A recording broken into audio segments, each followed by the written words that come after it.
हम परिचय का अंग श्रवण कर रहे थे और परिचय का अंग परमात्मा का परिचय है। दादू जी महाराज की महान कृपा से, संत महापुरुषों की दया से और आप लोगों की श्रद्धा भावना से जो इस दादू दयाल दादू सत्संग भवन खरसिया में और भूरादास जी महाराज की विशेष महती कृपा से श्री दादूवाणी का श्रावण मास चातुर्मास सत्संग के माध्यम से हमें भजन कीर्तन और सत्संग का आनंद लेने का एक अवसर प्राप्त हुआ है और इस आनंद को हम परम ब्रह्म ब्रह्मानंद में मिलने का जो अनुभव आनंद हो रहा है, ये उन्हीं संतों की महान कृपा है। ऐसे संत महापुरुषों के चरणों में बारंबार दंडवत प्रणाम करते हुए ध्येयं सदा परिभवग्नम् अविष्टदोहं तीर्थास्पदं शिवविरञ्चिनुतं शरण्यं भृत्यार्तिहं प्रणतिपाल भवाब्धिपोतं वन्दे महापुरुष ते चरणारविंदम। ऐसे जो बहुत सागर से पार उतारने वाले संत महापुरुषों को हम बारंबार प्रणाम करते हैं। वाणिज्य के अंतर्गत हम सुन रहे थे कि दादू जी महाराज कह रहे हैं कि मेरा मन भंवरा बन गया है और भंवरा बनकर हमारा मन जो कमल का फूल है, उस कमल के फूल में जो मकरंद जो रस भरा हुआ होता है, उस मकरंद का पान कर रहा है। दादू भंवर कमल रस बेदिया गए चरण कर हेत पिवजी परसत ही भया रोम रोम सब श्वेत। मन रूपी भंवरा परमात्मा रूपी कमल के फूल में ऐसा वेदन हो गया,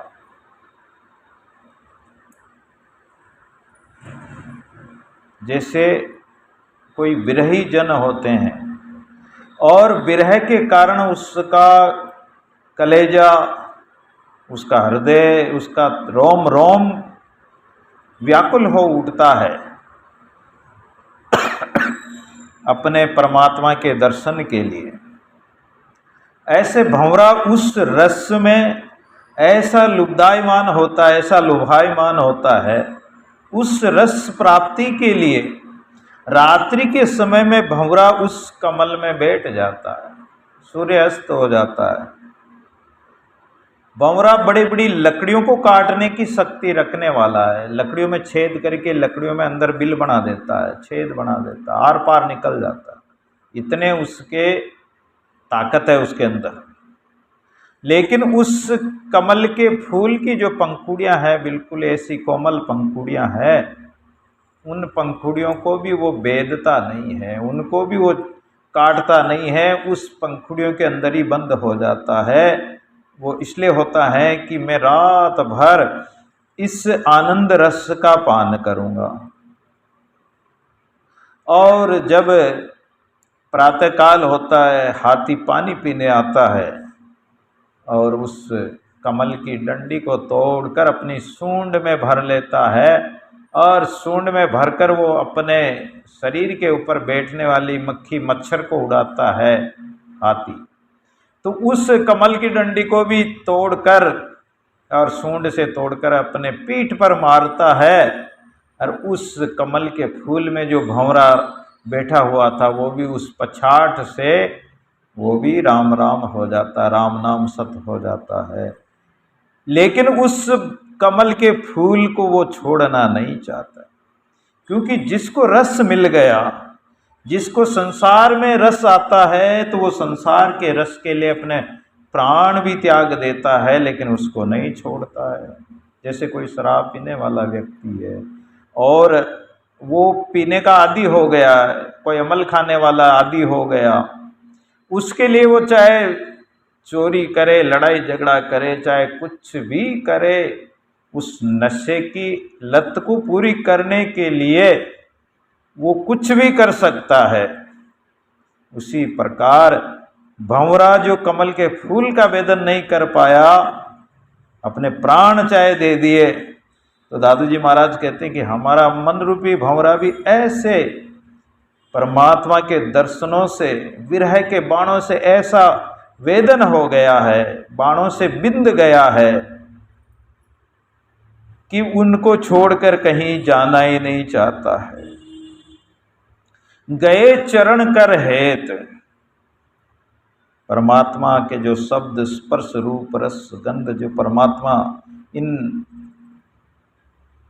तन्मात्रा से रहित है, उस परमात्मा के चरण कमलों को भंवरा दोनों पैरों से वह कमल की पंखुड़ियों को जैसे पकड़ लेता है और जिव्या से रसास्वादन करता है, तो दादू जी महाराज कह रहे हैं कि गए चरण कर हेत, हमने भी दोनों हेत रूपी हाथों से तेज पुंज के चरणों का स्पर्श करके और दर्शनों का आनंद लाभ लिया है, पकड़ लिया है चरणों को। और जब चरणों को पकड़ लिया, चरणों की शरण हो गए, चरण शरण हो गए, तो कहते हैं कि शरणा साईं साधु का पकड़ रहो रे प्राण, जन रज्जब लागे ने यम जालिम के बाण।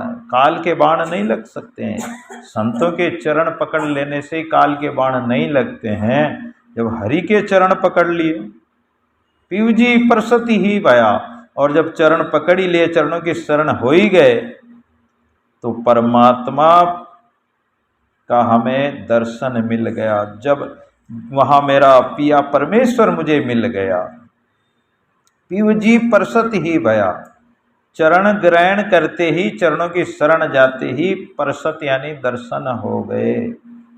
रोम रोम सब श्वेत, भंवरे का रंग काला होता है, परंतु मेरा मन रूपी भंवरा तो अब काला यानी काल से रहित हो गया है, ज्ञान अंधेरा से रहित हो गया। अब तो काला नहीं, अब तो श्वेत हो गया, काला कलंक से रहित हो गया है।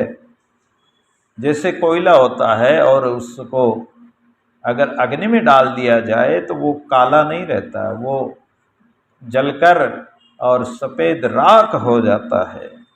ऐसे मेरा मन भी विषय विकार विरह अग्नि में जल गए, मन के मेल विकार, जो कालापन है, कालीमा है, वासना की कालीमा है, माया की कालीमा, वो सब खत्म हो गई, शुद्ध श्वेत बन गया है। तेज पुंज के चरण हैं हाड़ चाम के नाय, तुलसी वेदों वरणिया हृदय कमल के माय। कबीर अंतर कमल प्रकाशिया, ब्रह्मवास ते ही होय, मन भवराज ही लुभ दिया, जानेगा जन को। तेज पुंज के चरण है, भगवान के चरण कैसे हैं? ज्योति स्वरूप चरण है, वहाँ कोई हमारे जैसे चरण थोड़ी हैं, हाड़ चाम के थोड़ी हैं। तुलसीदास जी महाराज कहते हैं कि वेदों में वर्णिया, वेदों में वर्णन किया है कि वो चरण कमल हमारे हृदय के अंदर विराजमान हो गए हैं। और उसी बात को कबीर जी महाराज भी कह रहे हैं कि हमारे हृदय में कमल प्रकाशिया, कमल का प्रकाश हो गया, और ब्रह्म की वास जो सुगंध है वो हमारा मन रूपी भंवरा ले रहा है। भगवान के, जब भगवान का प्रकाश हमारे हृदय रूपी कमल में प्रकट हो गया है, तो मन रूपी भंवरा वहीं आनंद ले रहा है, आनंद रस का पान कर रहा है। इस बात को कोई जानता नहीं, कोई जिज्ञासु जन जानने के लिए ही जिज्ञासा भावना से और साधन भजन करते हैं। ये जानना नहीं, ये अनुभव का विषय होता है। दादु भंवर कमल रस बेदिया, अनतन भर में जाय, ताबास विलंबिया, मगन भया रस खाय। मेरा मन रूपी भंवरा अब तो ज्ञान की मकरंद को ले रहा है। बेदिया, उसमें ऐसा बंध गया है कि छोड़कर कहीं जाता ही नहीं, उसको त्याग ही नहीं सकता है। अनतन भर में जाई, जब मानसरोवर मिल गया तो छोटे से तालाब को कौन चाहेगा। जब बड़ी नाव मिल जाती तो छोटी छिलर छोटे नाव को कौन चाहेगा। जब मानसरोवरी मिल गया तो अनतन भर में जाई, फिर तो हमारा मन रूपी भंवरा रसपान करते करते उसी में मस्त हो रहा, रमण कर रहा है। महात्माओं का मन अब अन्यत्र नहीं जाता है, जाने की जगह ही नहीं, कहाँ जाएगा, उसे अच्छा और कहाँ मिलेगा। दादू ऐसा कौन अभागिया, कछु दिडावे और, नाम बिना पग धरन को कहूँ कहाँ ठोर। नाम के बिना, सुमरण के बिना और भगवान के भजन के बिना और कहाँ जाओगे, कहाँ ठोर है। कोई अन्य क्रियाक्रम में नहीं जाना है। ये कह रहे हैं कि अन्यत्र तीर्थों में, धर्म कर्म कर्मकांड में, व्रत योग में, इनमें जाने की आवश्यकता ही नहीं। व्रत किया जाता है अपने परमात्मा के दर्शनों के लिए। जो माता बहनें व्रत करती है, और व्रत करते, अगर व्रत में कुछ भजन नहीं किया, राम नाम नहीं लिया, तो वो व्रत भी किस काम का है। तीर्थ करते हैं और तीर्थ में अगर सत्संग नहीं किया, किसी संत का दर्शन नहीं किया और सत्संग श्रवण नहीं किया, तो वो तीर्थ जाने से कोई फायदा नहीं। क्योंकि तीर्थों में तो केवल जल और जगह, नदी नाले मिलेंगे, पहाड़ पत्थर वृक्ष आदि ये मिलेंगे, और क्या मिलेगा। लेकिन सत्संग रूपी तीर्थ में जिसने स्नान कर लिया तो उसका तो बेड़ा ही पार हो जाता है। सत्संग बड़ा संसार में कोई बड़ भागी ने पाया। और कर्मकांड, बाह्य कर्मकांड, पूजा पद्धति इत्यादि संसार के क्रियाक्रमों में मन को भटकाने की आवश्यकता ही नहीं, वृत्ति अब जाती नहीं है, उसमें फायदा भी क्या है। जो जिसके लिए कर्म किया जाता है वो प्रभु की फल प्राप्ति हो गई, अब उसकी आवश्यकता ही नहीं। तो हम उस परमात्मा को हमारे हृदय कमल में ही देख रहे हैं। ताबास विलंबिया, मगन भया रस खाय। अब वो अन्यत्र क्यों जाएगा, क्योंकि वहां उसको परम पवित्र सुगंध मिल गई, कमल की सुगंध मिल गई, मकरंद मिल गया, भया, मगन भया और मगन हो गया। जब मेरा मन मगन हो गया तो फिर क्या रोना, जब मन मगन भया तो फिर क्या रोना। ऐसा एक भजन आता कबीर जी का। मन मगन हो जाता है तो फिर वहाँ रोने की आवश्यकता ही नहीं, और कुछ कर्म करने की आवश्यकता ही नहीं। उसी राम रस में वो तल्लीन हो जाता है। कबीरा मन मधुकर भया, किया निरंतर वास, कमल जूं फूला नीर बिन, निरखेंगे निज दास। कबीर कहते कि हमारा मन मधुकर ऐसा आनंदित हो गया, मगन हो गया, और जब गदगद हो जाता, प्रफुल्लित हो जाता तो कैसे उसका चेहरा खिल जाता है। और अगर अंतरात्मा में कोई क्लेश हो तो उसका चेहरा मुरझा जाता है। तो हमारा जो है ऐसा चेहरा खिल गया, ऐसा हमारा हृदय कमल खिल गया जैसे कमल का फूल खिलता है। और वहीं हृदय कमल में ही देखने वाले कोई निजदास होंगे जो देखेंगे, निरखेंगे। कबीर कमल प्रकाशिया, उगा निर्मल सूर, रैन अंधियारी मिट गई, बाजे अनंत दूर। अब तो ऐसा सूर्य उदय हुआ है, कमल सूर्य उदय होते ही कमल खिल जाता है। ऐसे ही रैन अंधियारी मिट गई, अंधियारी रैन रात्रि मिट गई, अज्ञान मिट गया और अनंत बाजे बजने लगे। दादु भंवर कमल रस बेदिया, गई जो पीव की ओट, ता दिल भमरा रहे कौन करे सिर चोट। हे संतों, मेरा मन तो भंवरा बन गया है, जो अब ब्रह्मानंद का पान करते करते ऐसा उसमें बहक गया है, बावड़ा हो गया है। उसी रस में ये ऐसा घायल हो गया, रस पीते पीते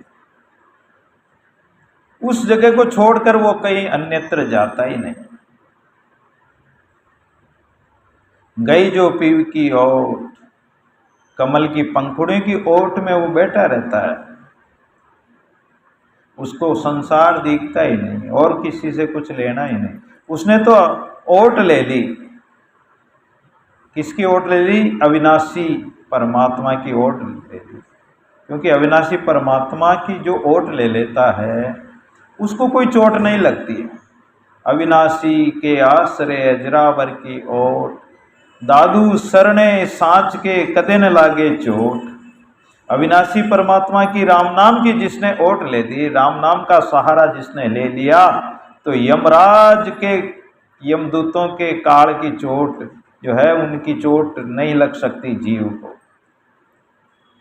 तहां दिल भंवरा रहे, उस जगह हमारा दिल रूपी भंवरा जो दिलदार परमात्मा है, उसी दिलदार परमात्मा में मिला हुआ है, ओतप्रोत हो चुका है, एकाकार हो गया है। वहां बड़े बड़े महात्मा ब्रह्मा विष्णु महेश ध्रुव प्रहलाद नामदेव कबीर रैदास धन्ना ऐसे महापुरुष भी वो ब्रह्मवेता महापुरुष उस कमल में ही उस आनंद रस का पान कर रहे हैं। कौन करे सिर चोट, और दूसरा काल भी कौन चोट कर सकता है जो उसके अविनाशी के आश्रय हो गए। काल उनको खा ही नहीं सकता, काल कैसे लगे? काल सजा दे जगत को, काल तो जगत को संसार को तो सजा दे सकता है। हरिजन चढ़े न हाथ, जो हरि के जन है परमात्मा के भगत है, उनके काल के हाथ में वो आते ही नहीं, काल उनको पकड़ ही नहीं सकता, क्योंकि उनके अंदर कुछ है ही नहीं। दादू है को भयगणा नाय को कुछ नाय, जिनके पास कुछ है ही नहीं तो उनको क्या पकड़ेगा? कोई इनकम टैक्स वाले आते हैं तो वो किसको पकड़ते हैं? पैसे वाले को ही पकड़ते हैं। जिसके पास कुछ संपत्ति है, मकान मंदिर जमीन जायदाद कुछ न कुछ पैसा है तो उसको पकड़ेंगे। किसी के चोर आएंगे तो किसी के पास सोना चांदी कुछ होगा रुपया पैसा तो उसको पकड़ेंगे। अब जिसके पास कुछ है ही नहीं तो उसको क्या पकड़ेंगे? तो संतों के पास कुछ है ही नहीं, अपना कहने को सत्य रहा, अपना कहने को कुछ भी नहीं है। संत तो कहते हैं कि सब कुछ तेरा, तन भी तेरा, मन भी तेरा, तेरा पिंड प्राण सब कुछ तेरा, तू है मेरा, ये दादू का ज्ञान। हमारा तो कुछ है ही नहीं, सब कुछ तेरा, क्या लागे मेरा। आरती में भी बोलते हैं। तो काल सजा उनको देता है, खेमा अनल न दे सके चंद बड़ों का साथ। अगर बड़े व्यक्तियों का साथ हो तो अनल यानी अग्नि भी नहीं जला सकती है। स्वाति बूंद जो सीप सयानी, सो फिर गगन न आवे, अली चली कमल केतु की विधो, आन पुहप नहीं ध्यावे। जैसे स्वाति बूंद के लिए सीप इंतजार करती, जब स्वाति बूंद बरसती तो वो स्वाति बूंद को ले लेती है, और जब स्वाति बूंद को पी लेती है तो वो पेंदे में बैठ जाती, वो फिर पानी के ऊपर नहीं तैरती, वो बैठ जाती, उसमें फिर मोती बन जाता है। अली चली कमल केतु की विदो, अली चली कहते हैं भंवरे को। वो कमल के फूल में या केतु की जो है उसकी सुगंध जो ले लेता है, अब उसको अन्य पुष्प अच्छे ही नहीं लगते हैं, उसके लिए वो जाता ही नहीं। अमल बेन सुई सो पेटी, सो बागेन सिमावे, रजब रहे राम में मन, यूं समृत ठोर सु भावे। अमली व्यक्ति अगर अमल खाता है, अमल के नशे में ऐसा मस्त हो जाता है कि उसको दूसरे नशे की फिर आवश्यकता ही नहीं पड़ती। रज्जब जी कहते हैं कि हमारा मन राम में जब बिंद गया है, ऐसे समर्थ परमात्मा में जुड़ गया है, तो अब और ठोर की उसे आवश्यकता ही क्या है। दादु खोज तहाँ पीऊ पाइये, शब्द उपने पास, ताए के एकांत है तहाँ ज्योति प्रकाश। ये प्रसंग दादूजी महाराज का आमेर में।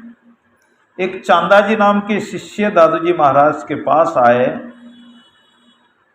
और दादूजी से प्रार्थना करी कि हे स्वामिन, मैं आपकी शरण होकर परमात्मा को प्राप्त करना चाहता हूँ, मुझे ऐसा साधन भजन बताइए। तो दादूजी महाराज ने चांदाजी को उपदेश दिया और उनको भक्ति मार्ग में लगाया। एक दिन चांदाजी कहने लगे कि प्रभु गुरुदेव, मैं आपकी जन्मभूमि गुजरात को देखना चाहता हूँ। दादूजी महाराज अहमदाबाद से आए थे, तो चांदाजी के मन में विचार आया कि मैं दादूजी महाराज की जन्मभूमि में जाकर दादूजी महाराज के जीवन के बारे में कुछ जानकारी हासिल करूँगा, खोज करके आऊँगा। तो दादूजी से पूछा तो दादूजी महाराज ने कहा कि कहाँ जा रहे हैं? बोले महाराज, मैं वहाँ आपके जन्मभूमि में जाना चाहता हूँ, आपके जीवन संबंधी खोज करके आऊँगा, भाई कौन कौन परिवार है, कौन कैसे क्या, सारी बातें। तो दादूजी महाराज ने कहा कि अरे संतों, इधर उधर खोज करने से फायदा क्या है। दादूजी महाराज कभी नहीं कहते थे कि भाई मेरा परिवार है, कि मेरे माता पिता भाई बहन परिवार, और वहाँ कभी संत बताते भी नहीं, और संतों की आवश्यकता भी नहीं होती। तो बोले कि तुम्हें खोज ही करना तो अपने भीतर नाभि कमल में जो अपना प्राण परमात्मा बसता है, परमात्मा तो सर्वव्यापी है, लेकिन जो प्राण जो बसते हैं उस जगह जाकर खोजो उस परमात्मा, अपने भीतर ही खोजो। नाभि कमल से नासिका तक पहुंचकर त्रिवेणी में खोजो उस परमात्मा, भीतर ही खोज करो, बाहर जाने की आवश्यकता नहीं। वह साक्षी रूप ब्रह्म का साक्षात्कार तो भीतर ही होगा, बाहर भटकने से कुछ भी लाभ नहीं मिलेगा। सुंदरदास जी महाराज उसी बात को चौपाइयां में कह रहे हैं। बहु दिल दा मालिक दिल दी जाने, दिल मों बैठा देखे, हुण तिसनो कोई क्यों कर पावे, जिस दे रूपन रेखे। वे गोस कुतब पैगंबर थके, पीर अवलिया सेखे, भी सुंदर कही सके कोई तिसनो, जिस दी सिपत अलेखे। वह बहु दिलदा मालिक दिल दी जाने, वह दिलदार परमात्मा जो हमारे दिल में बैठा हुआ है, वो हमारे दिल की बात को जानता है। सत्यराम वो दिल में ही बैठा। हुण तिसनो कोई क्यों कर पावे, अब मैं उस परमात्मा को, उसको कौन पा सकता है, क्योंकि जिस परमात्मा का ना रूपन रेख है, रूपरेख है ही नहीं। वे गोश कुतब पैगंबर थके, वे पुकारने वाले किताब धर्म के ज्ञाता, काजी मुल्ला पैगंबर मुसलमानों का जो अवतार है, वो भी कुतब पैगंबर थके, पीर आदि सब थक गए, शेख पीर अवलिया सब थक गए। लेकिन उस सुंदरदास जी कहते हैं कि सुंदर कही सके कोई, उस सुंदर परमात्मा को कौन कह सकता है। तिसनो जिसदी सिपत अलेखे, वही कह सकता है जिसने उनका अनुभव किया है। समाचार सत पीव के को साधु कहेगा आई, जो उस तक पहुंच गया है वैसे तो आते ही नहीं है वापस, लेकिन किसी कार्य करने के लिए परमात्मा समय समय पर संतों को निमित्त बनाकर अवतार देता है, कारक पुरुष बनाकर भेजता है, तो वो तो आकर समाचार सुना देते हैं। बाकी तो कोई समाचार आज दिन तक कोई सुनाए नहीं। तो उन्हें उनके गुणों का बखान संत महापुरुष ही करते हैं। तो खोज तहाँ भी उपाय है। दादू जी महाराज कह रहे हैं कि खोजो जहाँ परमात्मा मिले। जिन खोजा तिन पाइया गहरे पानी पेट, कबीर में बोरा भया रहा किनारे पे। अरे खोज यानी खोजना है, शोधना है, विचार करना है, और खोजने पर मिल भी जाएगा। ऐसा नहीं कि नहीं मिलेगा। खोज तो भी उपाय, खोजोगे तो मिलेगा भी। अगर खोज ही नहीं करोगे, विचार ही नहीं करोगे तो कैसे मिलेगा। तो बोले कहाँ खोजें? शब्द उपने पास। वह परमात्मा हम बेकरी वाणी से बोलते हैं, हमारे अंदर से जो श्वास निकलता है, श्वास जाता है, ये जो प्राण चल रहा है, ये प्राण कहाँ जाके रुक रहा है? बोले ये प्राण हमारे मुंह से जाकर कंठ में जाता है, हृदय में जाता, और प्रावाणी, बेखरी, मध्यमा, पश्यंती और प्रावाणी। तो जहाँ नाभि से प्रावाणी उत्पन्न होती है, परा शब्द उत्पन्न होता है, शब्द उपने पास। शब्द जहाँ ते उपजे खोजो तहीं नित। दादू जी महाराज आगे भी शब्दों में, इसमें वाणी में कहते हैं।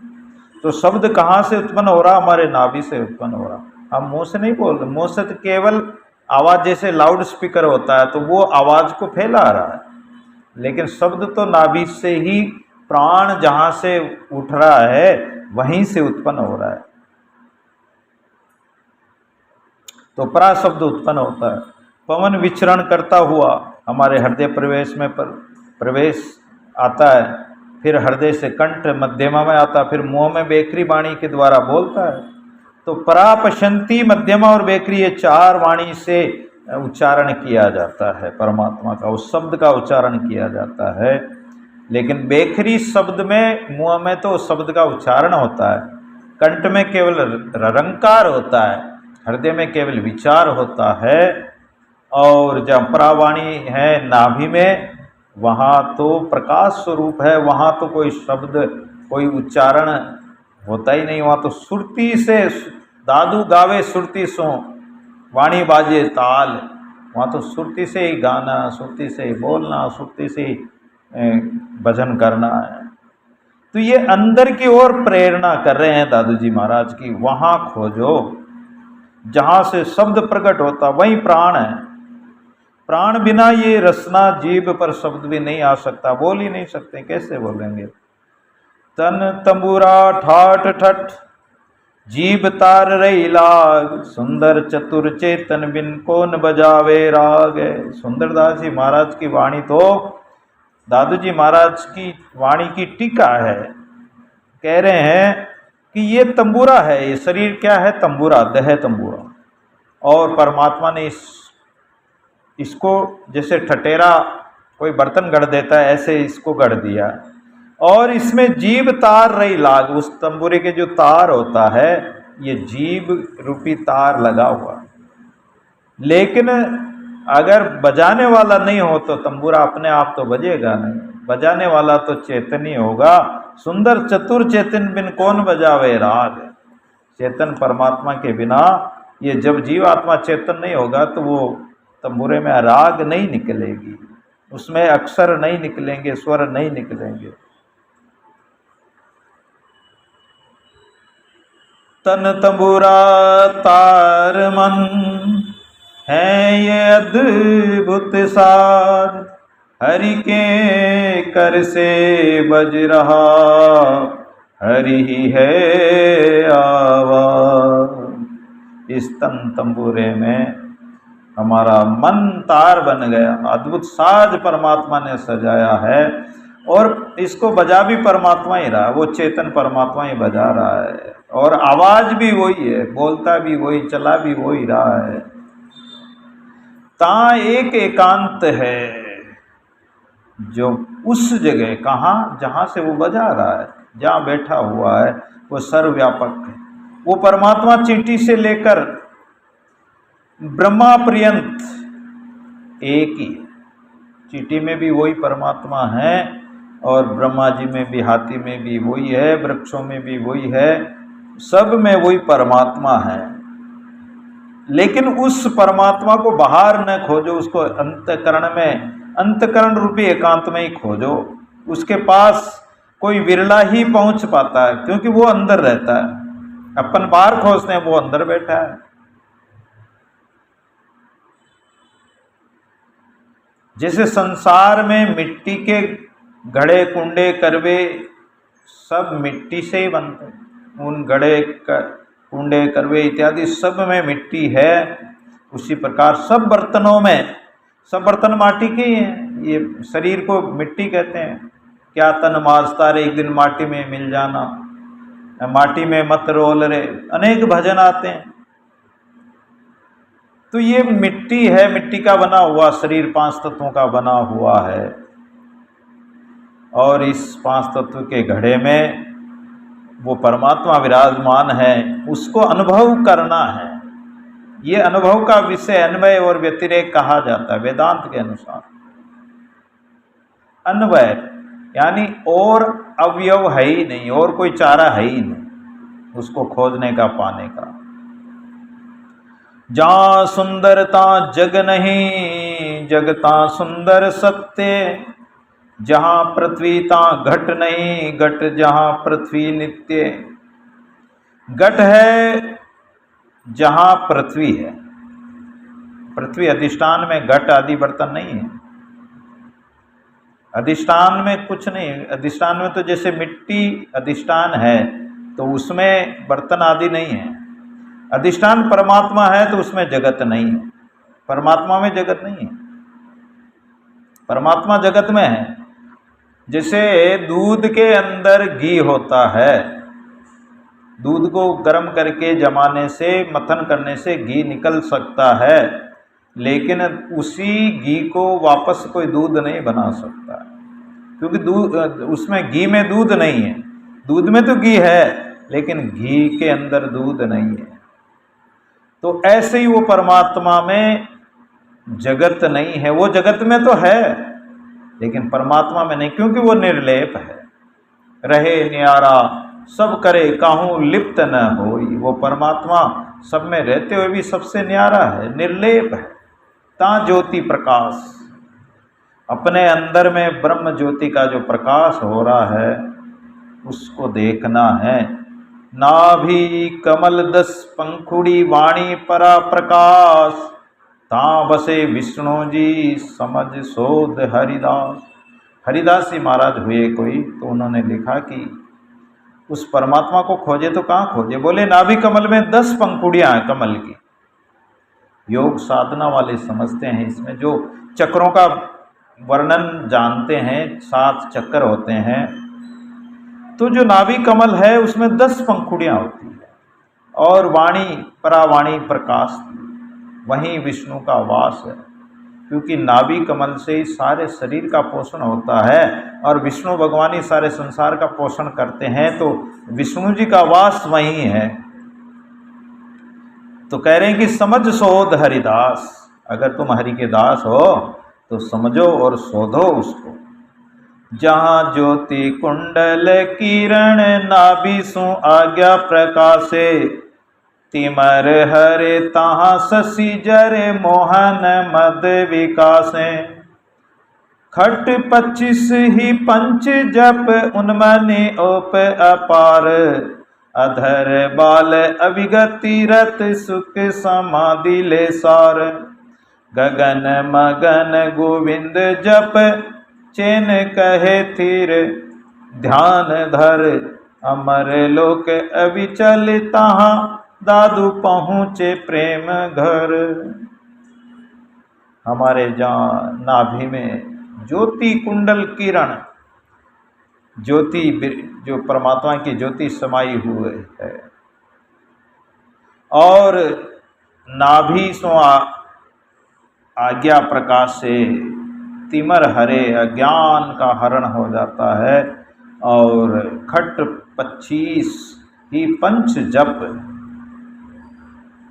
खट चक्र जो है, और हमारे 25 प्रकृति है, 5 तत्व है, इन सब का, इन प्रकृति का परित्याग करके और उन्मनी अवस्था से उस अपार परब्रह्म परमात्मा को अधर जो अविगत है, जो सुख का सागर है, उस परमात्मा को जपे। जप अधर बाल अविगत रत सुख समाधि ले सा, वो सार रूप है, सुख सागर है।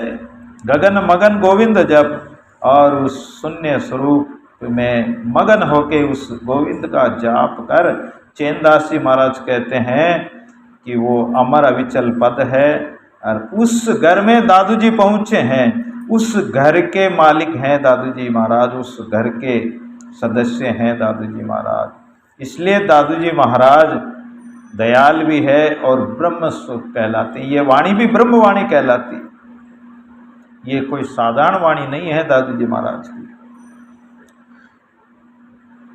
ये दादू जी महाराज के चैन राम जी जो काणोता वाले हुए, जयपुर के पास काणोता है, दादू जी के 52 शिष्यों में चैन राम जी माने जाते हैं, उन्होंने ये वाणी कही। वहाँ नूर प्रकाश रहा, और उसी घर के प्रेमी हैं दादू जी महाराज। तुम भी वहां पहुंच जाओ। और हमारे अंदर जो मूल द्वार में कुंडलिनी सोई हुई रहती है, सर्पिणी की तरह टेढ़ी मेढ़ी होकर पड़ी। अगर कोई परावाणी नाभि में जाकर और मूल द्वार तक जाकर भी, अगर जहाँ गणेश जी का निवास है वहीं से अगर साधना की जाए, भजन किया जाए, उस पर ध्यान किया जाए, 7 चक्रों का जो भेदन किया जाए, जिस जगह अपन ध्यान करेंगे उसी चक्कर का भेदन होगा। भेदन का मतलब वो जागृत हो जाएगा, वो चेतन हो जाएगा। तो वो कुंडलिनी जो सोई पड़ी है, बाकी टेढ़ी सर्प की तरह कुंडली मारकर पड़ी है, सर्पिणी की तरह, तो उसका भेदन कब होगा कि वहाँ ध्यान लगाए। उसमें 2 अक्षर होते हैं, और उन 2 अक्षरों का जो है उच्चारण किया जाता है, और उससे फिर वो जागृत होती है, फिर आगे के चक्रों में वो ऊपर बढ़ती जाती है। लेकिन ये साधना, ये भजन, ये बहुत योग साधना का विषय है। इसमें बहुत सावधानी बरतनी पड़ती है। जो महापुरुष जानते हैं उनके सानिध्य में ये करना चाहिए। दादू खोजता पियु पाए जे चंदन उगे सूर, निरंतर निर्धार है तेज रया भरपूर। विचार करके खोजने से, दादू जी महाराज कह रहे हैं कि मुझे तो मेरा पिया पीयू पाइए, पिया परमेश्वर मिल गया, और अगर और भी कोई खोजेंगे, विचारेंगे, तो उनको भी प्राप्त हो जाएगा। बताओ वो कैसा है? बोले कि जहाँ चंदन उगे सूर, उसमें कोई चंद्रमा सूर्य की गम नहीं है। चंद्रमा नहीं है तो रात नहीं, सूर्य नहीं तो दिन भी नहीं, और सूर्य चंद्रमा से ही शीत गाम होता है, सूर्य से गर्मी होती है, चंद्रमा से शीतलता मिलती है। तो वहाँ सूर्य चंद्रमा है ही नहीं, तो वहाँ शीत गाम भी नहीं है। भगवत गीता में भगवान कहते हैं कि न तद्भास्यते सूर्यो न शशांको न पावक। वहाँ ना सूर्य प्रकाशित होता, न शशांको चंद्रमा प्रकाश करता, चांदनी करता। यत गत्वा न निर्वर्तन्ते तद्धाम परमम मम। 15वें अध्याय के 6 श्लोक में कह रहे हैं भगवान कि वहाँ सूर्य चंद्रमा है नहीं, और निर्वर्तन्ते, वहाँ तो कुछ है ही नहीं, वो मेरा परम धाम है। न तत्र सूर्यो भाति न चंद्र तारकम, न यो विद्यते भाति, कुतोमा गणी तमेव भांत मनुभाति सर्वम, तस्य भाषा सर्वमिदं विभाति। ये कठोपनिषद की वल्ली है। जिस परम पद को प्राप्त होकर मनुष्य लौटकर संसार में नहीं आते हैं, उस परम पद को जिसने पा लिया, भगवान ने गीता में एक जगह और भी कहा है कि मेरा जो परम पद है वो आवागमन से रहित है, और कोई अगर लोकों में जाओगे तो वो पुनरावर्ती नो अर्जुन, वो जन्म मरण का चक्कर छूटेगा नहीं, वहाँ वापस पुनः आपको आना पड़ेगा, चक्कर में, जन्म मरण के चक्कर में पड़े रहना पड़ेगा। लेकिन मेरा परम पद ऐसा है कि वहां से कोई लौट कर आता ही नहीं। अव्यक्तोक्षर इत्युक्त स्महु परमाम गतिम ये प्राप्य न निवर्तन्ते तद्धाम परमम। फिर 21वें श्लोक में कह दिया 8वें अध्याय के कि जो अव्यक्त अक्षर, अक्षर यानी जिसका कभी क्षय नहीं होता हो, नाश नहीं होता हो, ऐसा मेरा परम पद। अव्यक्त भाव, अव्यक्त, उस परमात्मा को कोई व्यक्त नहीं कर सकता, उस परम पद को कोई व्यक्त नहीं कर सकता। तो उस परम पद को अगर कोई प्राप्त करता तो परम गति को प्राप्त कर लेता है। और जिस सनातन अव्यक्त भाव को प्राप्त होकर मनुष्य वापस नहीं आता है, वही मेरा परम धाम है। उसी में मन और प्राण भी, यानी उस परमात्मा में मन भी नहीं है तो वहां फिर प्राण भी नहीं है, वहां प्राण भी नहीं चलता, वहां मन भी नहीं, सूर्य चंद्रमा भी नहीं। मन कहते चंद्रमा को, प्राण उसी में तो खिले हुए हैं। निर्णय करके हमने देख लिया, गुरु की कृपा से, गुरु के ज्ञान द्वारा मंथन करके निकाला है कि वह कैसा है। निरंतर निर्धार, निरंतर है, निर्धार, वो सब उसके आधार पर, वो किसी के आधार पर नहीं। तेज स्वरूप, ज्योति स्वरूप है। अन्य तेज देवताओं के शरीर, नेत्र, इंद्रियां इत्यादि में जो तेज है, वो तेज उसी परमात्मा का है। हमारी आंखों में जो तेज है, हमारे शरीर में जो तेज है, ज्योति है, वो भी उसी की तो है। रया भरपूर, तेज रया भरपूर, वो तेजो राशि परमात्मा परिपूर्ण रूप से भरा हुआ है। जैसे एक कांच की गिलास को कोई फोड़ दिया जाए, या जो दर्पण होता है उसको अगर तोड़ दिया जाए तो उसके टुकड़े टुकड़े बिखर जाते हैं। अब उन कांच के टुकड़ों में सूर्य तो एक है, लेकिन उन टुकड़ों में अलग अलग प्रतिबिंब दिखाई देगा।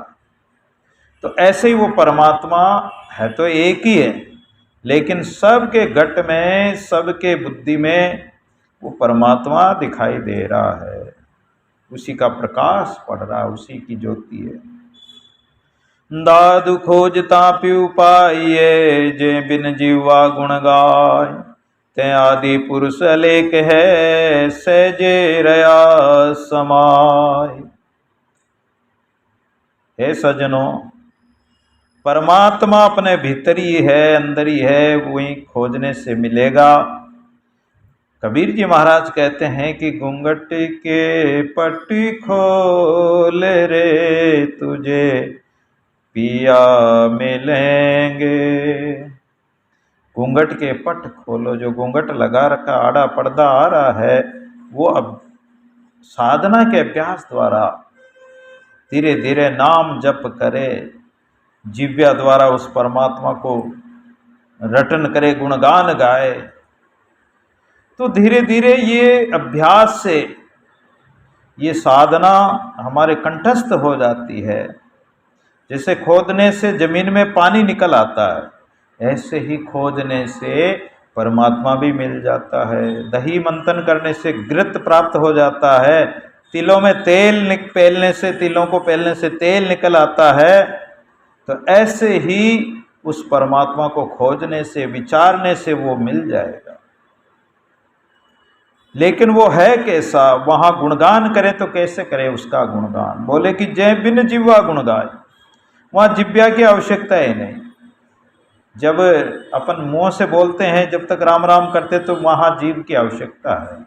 लेकिन ज्यों ज्यों अंदर उतरता जाएगा, प्रावाणी में हमारी जो ऊर्जा पहुंच जाएगी और भजन की शक्ति, भजन की क्रिया, सुरती वहां तक, प्रावाणी तक पहुंच जाएगी, तो फिर वहां जिह्वा हिलाने की आवश्यकता नहीं, मुंह से मुंह हिलाने की आवश्यकता नहीं। जब तो एक भजन में कहते हैं कि तेरे हाथ पैर नहीं पकड़ना रे भाई, दादू दादू बोल, सतगुरु सतगुरु बोल, तेरा क्या लगेगा मोल।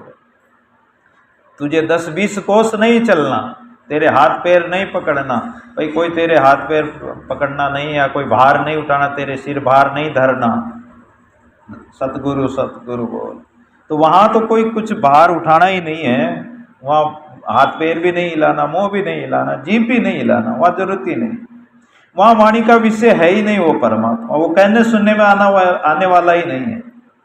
कहे बिना ही लेकिन कहे बिना ये ज्ञान नहीं होता, तो गुरु शिष्य को संकेत करते हैं, उसको जगाने के लिए, चेतन करने के लिए संकेत करते हैं। इसलिए गुरुदेव बोलते हैं वर और वरिष्ठ श्रेणी के महापुरुष होते हैं, वरयान वरिष्ठ। तो वर तो मतलब जैसे अपने आप ही बोलता रहता है, उसको कोई पूछो या मत पूछो वो तो उपदेश करता रहता है। वरयान श्रेणी के होते हैं, उनको कोई पूछता है तब बोलते हैं। लेकिन वरिष्ठ श्रेणी के महापुरुष होते हैं, ब्रह्मवेत्ता महापुरुष होते हैं, तो अपने आनंद में मगन रहते हैं। कोई बोले तो भी वो तो बोलते ही नहीं, बहुत कम बोलते हैं। लोग उनको कहते हैं कि ये तो गूंगा है या पागल है, गूंगा गैला बावड़ा साई कारण होई दादू दीवाना वेरे ताको लेकिन कोई उसको कोई जान ही नहीं सकता। जड़ भरत जी थे, अब उनको सारे पागल ही कहते थे। लेकिन जड़ भरत जी कैसे महान संत थे, तो इसलिए वहाँ वाणी का विषय है ही नहीं, वह परमात्मा कहे बिना ये ज्ञान हो नहीं सकता। इसलिए जो वरयान श्रेणी के महापुरुष होते हैं वो शिष्यों को ज्ञान देने के लिए संकेत करते हैं और अपने अनुभव को सुनाकर उनको आगे बढ़ाते हैं। गुरु शिष्य से कहते वचन विलास, कहत सुनत चुपके वेरे जब हुआ साक्षात। गुरु शिष्य से जो कहता है ये वाणी का विलास है, व्याख्यान करता है। लेकिन वो कहता है कि आपने जब सुन लिया और अनुभव कर लिया और उस ब्रह्म को जान लिया, तो कहत सुनत चुप के वेरे, फिर चुप हो जाओ, फिर बको मत, तो साक्षात परमात्मा स्वरूप ही हो जाओगे, परमात्मा मिल जाओगे। और कहने सुनने में ही रह गए तो साधना नहीं की तो वो वहीं का वहीं रह जाएंगे, आगे कुछ भी प्राप्त होने वाला नहीं है। ब्रह्म हम जान्यो है तो निश्चय कर। अगर परमात्मा को जान भी लिया और निश्चय कर लिया तो निश्चय हम किया है, तो अब चुप हो जाओ, मुख से बोलो मत। अगर जानने वाला बोलेगा कैसे? जब वो गोपियों के पास उद्धव जी गए तो बोले कि अरे तुम उस ब्रह्म का भजन करो, तुम कन्हैया के पीछे क्या पड़ी हो, काना काना करती रहती हो, तुम्हारा काना तो वहाँ बैठा, मथुरा में बैठा, चाहे जाके देख लो, मिल लो। उस परमात्मा का, उस ब्रह्म का भजन करो। गोपियाँ कहती कि ब्रह्म के माता पिता कौन है? अब उद्धव जी क्या बताए माता पिता, ब्रह्म के कौन माता पिता है? वो कभी उसका तो कोई जन्म तो हुआ नहीं। बोले कहाँ रहता है? बोले सबके अंदर रहता, सब जगह रहता।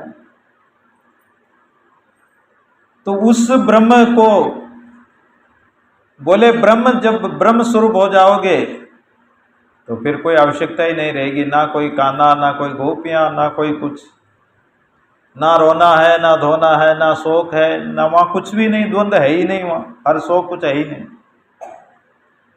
बोले जब तुम हमें क्या उपदेश देना है? तुम भी ब्रह्म हो और मैं भी ब्रह्म हूँ। जब ब्रह्म हो तो ब्रह्म होकर दूसरा ब्रह्म और कहाँ से आ गया जो ब्रह्म को उपदेश दे रहा? अब उद्धव जी की आंखें खुली और गोपियों के प्रेम के आगे उद्धव जी झुक गए। तो प्रेम से परमात्मा को पाना, जानना, ये तो एक साधना है। लेकिन जब ब्रह्म हो गए, ब्रह्म रूपी हो गए, तो फिर आप दूसरे को कैसे कह सकते हैं? बोल ही कैसे सकते हैं? बोल ही नहीं सकते हैं। चुप होना पड़ता है। कबीर कर से माला ना जपूं, मुख से कहूं न राम, हरि मेरा सुमिरन करे मैं पायो विश्राम। कबीर जी महाराज इस बात का निवारण कर दिया कि जब आप ब्रह्म स्वरूपी हो गए तो अब आपको कबीर जी कह रहे हैं कि मैं माला भी नहीं जपता हूँ, माला रखता ही नहीं हूँ, मुख से कहूँ न राम, राम राम बोलता ही नहीं हूँ। अब कबीर पंथी संत इस बात को लेकर क्या कहते हैं कि हमारे साहिब ने कहा, कबीर साहिब ने, कि राम राम नहीं जपना, राम राम नहीं करना। अरे तुम उस जगह पहुंच जाओ तो तुम्हें जरूरत नहीं पड़ेगी, लेकिन अभी तुम पहुंचे नहीं, केवल ज्ञान के थोता ज्ञान बखानते रहते हो, तो उससे क्या होगा? उस जगह पहुंच जाओ तो तुम ये कहने लायक नहीं रहोगे कि राम राम नहीं जपना, कि ये नहीं करना, फिर तुम इस योग्य ही नहीं रहोगे। उस जगह पहुंचो तो सही, तब कहना कि माला नहीं जपना, पूजा पाठ नहीं करना, वो अपने आप छूट जाएगा। जैसे आरसीसी की छत डालते हैं तो पहले कितने चाड़ी बड़ी लगाए जाते हैं, कितने फंटे वगैरह लगाए जाते हैं, उसके बाद में आरसीसी वो सीमेंट वगैरह रोड़ी डालते हैं और कई दिनों तक उसको पकाते हैं। जब वो परिपक्व हो जाती तो वो नीचे के चाड़ी बड़े आती सब निकाल देते हैं, वो अपने आप में परिपक्व हो गई, वो ठहर गई, उस जगह स्थिर हो गई, वो स्वस्वरूप में मिल गई, तो फिर चाड़ी बड़ों की उसकी कोई आवश्यकता नहीं। तो जब जो व्यक्ति साधना करता उस जगह पहुंच गया, उस जैसा बन गया, तो उसको फिर माला की आवश्यकता नहीं, मंदिर की आवश्यकता नहीं, मस्जिद जाने की आवश्यकता नहीं, पूजा पाठ कर्म करने की कोई आवश्यकता नहीं। तब उस स्थिति में कबीर जी कह रहे हैं कि मैं कर से माला ना जपूं, हाथ से मुझे माला नहीं जपना, मुख से राम राम भी मुझे नहीं करना। अब तो परमात्मा ही मेरा सुमिरन कर रहा। वो कैसे कर रहा? अनहद नाद बजने लग जाता, अनहद बाजे बजने लग जाते हैं और अनहद अपने आप ही अजपा जाप होने लग जाता है। ये अपन मुंह से जाप करते हैं, फिर परावाणी से होता है, और जब ये रोम रोम में उतर जाता है तो फिर ऑटोमेटिक होता रहता है। फिर आप चाहे 1000 आदमी में बैठे हो, चाहे एकांत में बैठे हो, कोई फर्क नहीं पड़ेगा। फिर तो वो अजपा जाप ऑटोमेटिक ही चलता रहेगा।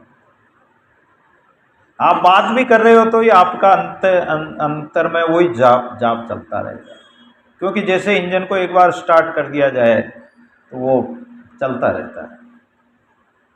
चाहे गाड़ी खड़ी है तो चल रहा है, गाड़ी चल रही है तो भी वो तो काम कर रहा है अपना। दादू खोजता पीऊ पाइये जय जरा उमर मंग, जरा मरण भयबाद सी राके अपने संग। खोजो, विचारो, भीतर ही खोजो उसको, अंदर ही खोजो, अंदर ही मिलेंगे।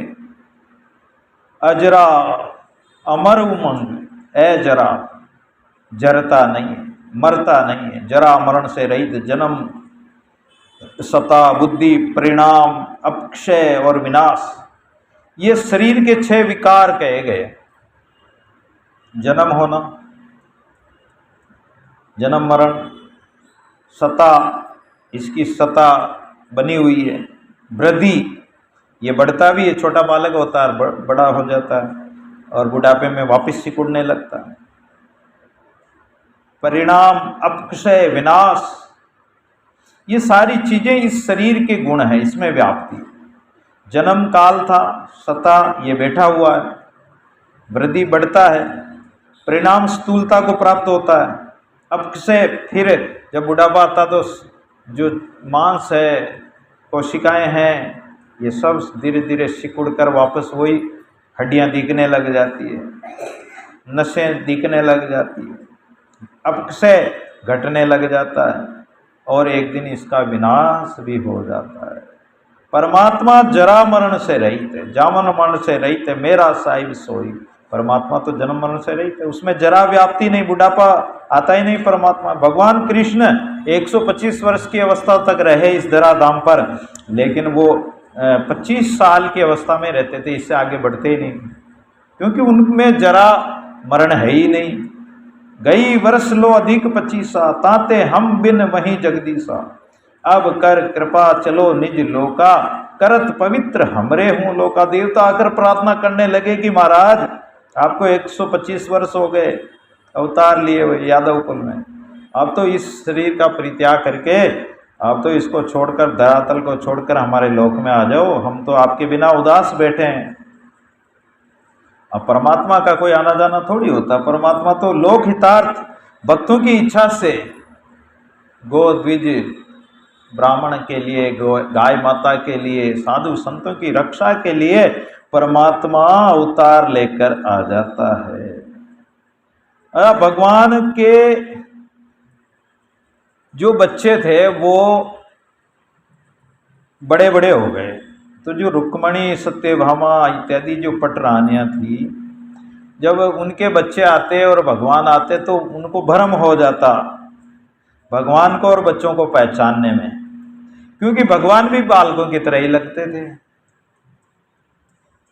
ऐसी अवस्था, जब अवतार की ऐसी अवस्था होती है तो भगवान तो जन्म मरण से रहित है, जरा मरण समाप्त हो जाते हैं उस अवस्था में। ये अवस्था त्रय सब खत्म हो जाती, उमंग हर्ष प्रसन्नता होती है जब भगवान का भजन करते हैं।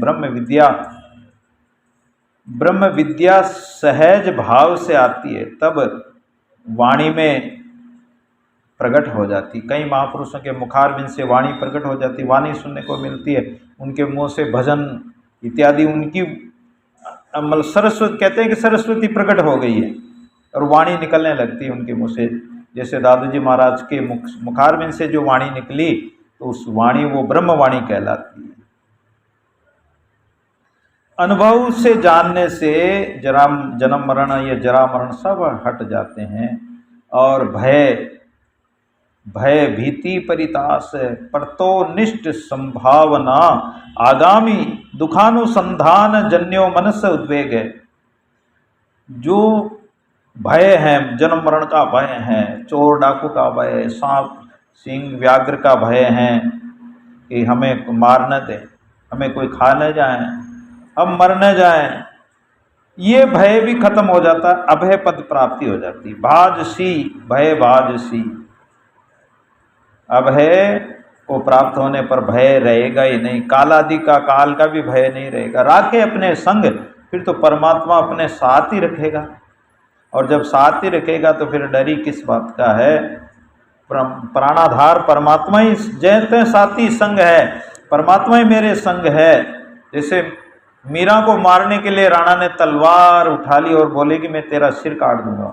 मीरा कहती कि मेरा गिरधर मेरे साथ है, तुम अगर वो मारेगा तो कोई बचा नहीं सकता, वो रक्षा करेगा तो कोई मार नहीं सकता। और राणा ने तलवार से उनके गर्दन पे चलाई, लेकिन जैसे अग्नि में से तलवार या लाठी निकल जाती ऐसे निकल गई, उनकी गर्दन कटने में नहीं आई।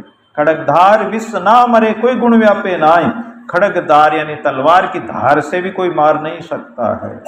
विष पिलाया, जहर पिलाया तो भी नहीं मार सके। तो परमात्मा के संग जो हो गए तो उनको कोई, जब परमात्मा स्वरूपी हो गए तो उनको कोई काट ही नहीं सकता, जला नहीं सकता, सुखा नहीं सकता है। अच्छेद्यो अयम दायो अयम कलेध्यो सोष्य एवच नित्य सर्वगत स्थाणुर लोयम सनातन। दूसरे अध्याय में भगवान कहते हैं कि जो ये आत्मा जो मेरे परम धाम को जो पहुंच जाती है, ऐसी आत्मा को कोई वैसे तो कोई छेद नहीं सकता, जला नहीं सकता, गिला नहीं कर सकता, ये आकाश इससे समाहित नहीं कर सकता है, क्योंकि ये निसंदेह ऐसोस्य है, सर्वव्यापक अचल स्थिर रहने वाला और सनातन परमात्मा है। तो जब मेरा आत्मा ऐसा है तो जीव डरता किस लिए, किसके लिए डरता? भगवान बुद्ध कहते हैं कि पहले मैं डरता था कि मैं मर जाऊंगा। जब भगवान बुद्ध को ये बताया गया कि भाई कोई तो मतलब तुम राजा हो, तुम मर नहीं सकते हो, तुम्हें कोई कष्ट नहीं हो सकता, तुम कुछ है, तो उनको एक बार जब कोई सवारी जा रही थी, वो रास्ते में जा रहे थे, उन्होंने एक बूढ़े आदमी को देखा, कमर झुकी हुई। बोले ये कौन है? बोले ये बूढ़ा आदमी। तो ये कैसे हो गया? बोले ये आप जैसा ही जवान था, लेकिन धीरे धीरे शरीर की शक्ति कम हो गई, इंद्रियां जवाब दे गई, शरीर क्षीण होने लगा और ये वृद्ध हो चला। थोड़ा आगे बोले ऐसा हमें भी होना पड़ेगा। बोला हाँ ये तो सबको ही होना है, बुढ़ापा तो सबके पीछे लगा हुआ। थोड़े आगे चले तो किसी मुर्दे को लेके जा रहे हैं। बोली ये क्या ये 4 आदमी 5 आदमी 10 आदमी इसको उठाकर ले जा रहे हैं, ये क्यों ले जा रहे हैं? इसके क्या हो गया? बोले मर गया। इसका क्या मर गया? इसके शरीर वरीर हाथ पैर झुके त्यों हैं, आंखें झुकी त्यों, फिर क्या मर गया? बोले इसमें जो चलने की बोलने की जो शक्ति थी वो निकल गई और ये मर गया। अब क्या करेंगे? बोले इसको जला दें। तो क्या ऐसा हमारे साथ भी होगा, हम भी मरेंगे? बोले हाँ, आए हैं सो जाएंगे, राजा रंग फकीर कोई भी आया तो यहाँ तो ये तो मृत्यु लोक है, यहाँ तो कोई अमर रहता ही नहीं, सबको मरना है, सब मरेंगे। बोले मुझे भी मरना पड़ेगा। हाँ वो तो सबका आएगा। एकदम ज्ञान हो गया बुद्ध को। और बुद्ध भगवान उन प्रश्नों की जानकारी के लिए निकल पड़े और बोध हुआ उनको। तो कहने लगे कि पहले मैं समझता था कि मैं मरूंगा, मुझे ये भय होता था, डर होता था कि मैं मरूंगा, मैं मर जाऊंगा, मुझे कोई मार देगा, कोई चोर डाकू मार देगा, कोई लूट लेगा, कोई कुछ कर लेगा, काल खा जाएगा, सांप सिंह व्याघ्र आदि खा जाएंगे, तो मैं डरता था। लेकिन जब मुझे ये पता लगा कि मैं तो मरता ही नहीं हूँ, मैं तो अजर अमर हूँ, तो फिर मेरा भय जाता रहा। तो जरा मरण भय बाजसी, ज्ञान होने पर विवेक विचार और विचार ज्ञान होगा, विवेक विचार नेत्र होंगे, तो फिर काल का भय नहीं रहेगा। दादुगा पिल छुवते मंजे रब निहार, मंजे पिव पाण जो मंजे सुविचार। अब दादू जी महाराज की वाणी में अरबी भाषा भी है, उर्दू भी है, संस्कृत भी है, गुजराती भी है, राजस्थानी, डिंगल पिंगल इत्यादि कई भाषाओं का, इसमें पंजाबी भाषा का भी प्रयोग, 12 भाषाओं का प्रयोग हुआ। तो ये अरबी भाषा में कह रहे हैं। महाराज कहते हैं कि हे भक्तों, गाफिल छोवते, अरे तुम गाफिल क्यों हो रहे हो, चेत असावधान क्यों हो रहे हो। बते, अरे जहां तहां परमात्मा को खोजो, वो तो इधर उधर संसार में सब में वही परमात्मा है, तुम इधर उधर क्यों भटकते हो, तीर्थों में, पहाड़ों में, जंगलों में, गुफाओं में, अन्यत्र वो कहीं नहीं मिलेगा। मंजे रब निहार, मंजे यानी अपने बीच में, अपने घट भीतर ही उस अंतरात्मा में उस रब को देखो, उस परमात्मा को देखो। रब यानी परमात्मा है। मंजे पीऊ पाण जो, वो परमात्मा हमारे अंदर ही है। ये वाक्यादि मन इंद्रियां उस सब उसकी प्राण है, ताकत है, उसी से चल रही। शरीर के हाथ पैर इत्यादि सब कुछ उसी की शक्ति से क्रिया कर रहे हैं, वह परमेश्वर के बल से ही सब चल रहे हैं। जैसे एक लाइट जो करंट है उसके वजह से पंखे, फ्रिज, कूलर, हीटर, बल्ब इत्यादि सब चलते हैं, ऐसे ही हमारे अंदर उसकी शक्ति से चल रहा है सब। अगर ये लाइट चली जाए तो सब पड़े रह जाएंगे, इसमें से भी ज्योति निकल जाए, वो चेतन सत्ता निकल जाए तो राम नाम सत्य है। ऐसे इस परमात्मा की शक्ति से सब मन इंद्रियां चलायमान हैं। विचार करके उसे अंदर ही पाण पाओ, अंदर ही देखो। मंजे ही सु विचार, मंजे यानी हृदय में विचार करो। दादुगा पिल छोवते आए मंजे अल्लाह, पिरी पाण जो पाण से लय सबोई साव। ये सिंधी भाषा के शब्द हैं, कोई अरबी, कुछ अरबी के भी मिले जुले हैं। तुम गाफिल सावधान मत हो, अरे इधर उधर भटको मत, बाहर क्यों भटकते हो। आहे मंज अल्लाह, अरे वो तो परमात्मा हमारे मंज हृदय में ही प्रकाशमान है, अंदर ही। अल्लाह यानी अल है, उसको लक नहीं सकते, ग्रहण नहीं करने में आता है, मन इंद्रियां थक जाती है। अलाव, सर्दियों में जैसे लकड़ियों का एक अलाव जलाया जाता था, आजकल तो गाँव में रह गया, थोड़ा बहुत शहरों में तो मिलता नहीं। अलाव जलाया जाता था जिसके आसपास में सब लोग बैठ जाते थे, उसके ताप से सर्दी दूर हो जाती, उसका प्रकाश भी होता, उसको अलाव बोलते हैं। ऐसा अलाव जैसा प्रकाश होता, तो वो प्रकाश हमारे भीतर ही है। पिरी पाण जो पाण से, अरे वो परमात्मा प्रियतम, प्रिय यानी प्रियतम है वो, और प्रियतम परमात्मा अंदर ही, और उसी की शक्ति का जो संचार हो रहा है वो ज्योति स्वरूप है। सबोई साव, सबोई यानी सब कुछ उसकी कृपा से ही प्राप्त होगा।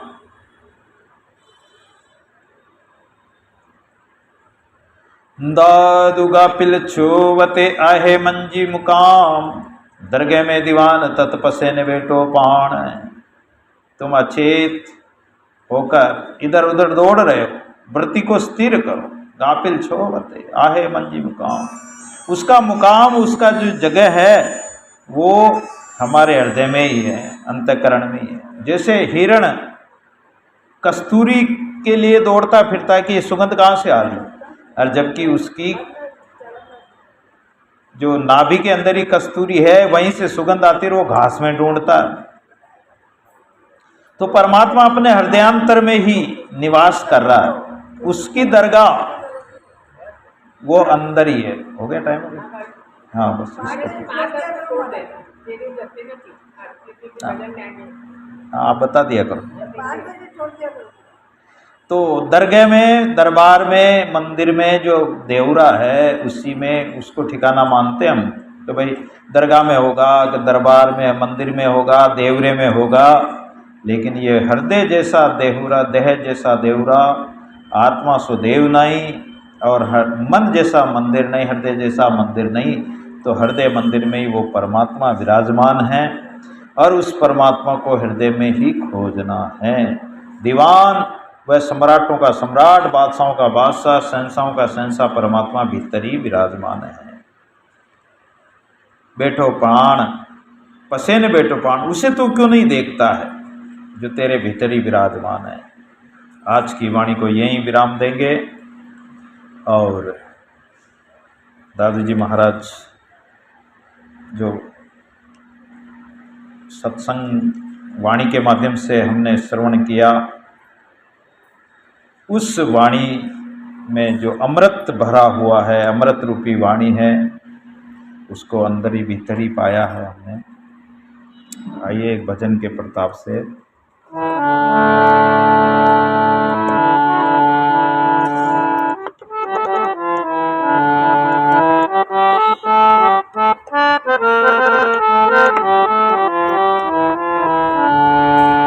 पूरे अपने में ही पायो परम गुरु, पूरे अपने में ही पायो परम गुरु, पूरे अपने में ही पायो। जुगन जुगन की मिट्टी भरमना, जुगन जुगन की मिट्टी भरमना, सतगुरु भेद बतायो अपने, सतगुरु भेद बतायो परम गुरु, पूरे अपने में ही पायो परम गुरु, पूरे अपने में ही पायो। जैसे कंवरी कंठ मणि हीरा, जैसे कंवरी कंठ मणि हीरा, आभूषण बिसरायो बिसरायो, आभूषण बिसरायो। को सकीन आई बतायो, को सकीन मन को भरम मिटायो परम गुरु, मन को भरम मिटायो परम गुरु, पूरे अपने में ही पायो परम गुरु, पूरे अपने में ही पायो। जैसे माता सुतले सूती, जैसे माता सुतले सूती, स्वप्ना में गयो हेरायो, स्वप्ना में गयो हेरायो। जाग पड़ी जब पलंग पे पायो, जाग पड़ी जब पलंग पे पायो, नहीं कहूँ गयो नहीं आयो परम गुरु, नहीं कहूँ गयो नहीं आयो परम गुरु, उरे अपने में ही पायो परम गुरु, उरे अपने में ही पायो। मृगा के नाभ बसे कस्तूरी, मृगा के नाभ बसे ढूंढत वन वन धायो परम गुरु, ढूंढत वन वन धायो। उलट सुगंध लियो नाभि की, उलट सुगंध लियो नाभि की, वहीं बैठे थिर थायो परम गुरु, वहीं बैठे थिर थायो परम गुरु।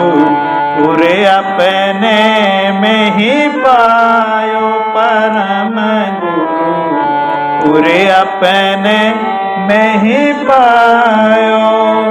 जुगन जुगन की मिट्टी भरमना, जुगन जुगन की मिट गई भ्रमना, सतगुरु भेद बतायो परम गुरु, उरे अपने में ही पायो परम गुरु, उरे अपने में ही पायो।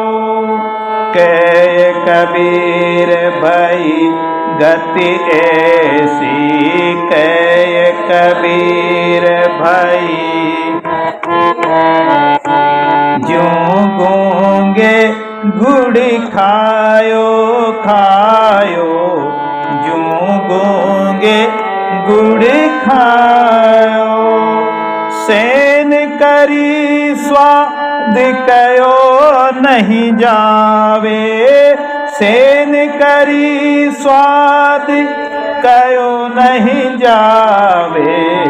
मन ही मन मुस्कायो मुस्कायो, मन ही मन मुस्कायो परम गुरु, उरे अपने में ही पायो परम गुरु, उरे अपने में ही पायो। जुगन जुगन की मिट्टी भरमना, जुगन जुगन की सतगुरु भेद बतायो परम गुरु, सतगुरु भेद बतायो परम गुरु, उरे अपने में ही पायो परम गुरु, उरे अपने में ही पायो। बोले दादू दयाल महाराज की, वाणी जी महाराज की, सद्गुरुदेव श्री भूरादास महाराज की, सर्व संत महात्माओं की, आज के आनंद की। दादू राम सत्य राम, दादू राम।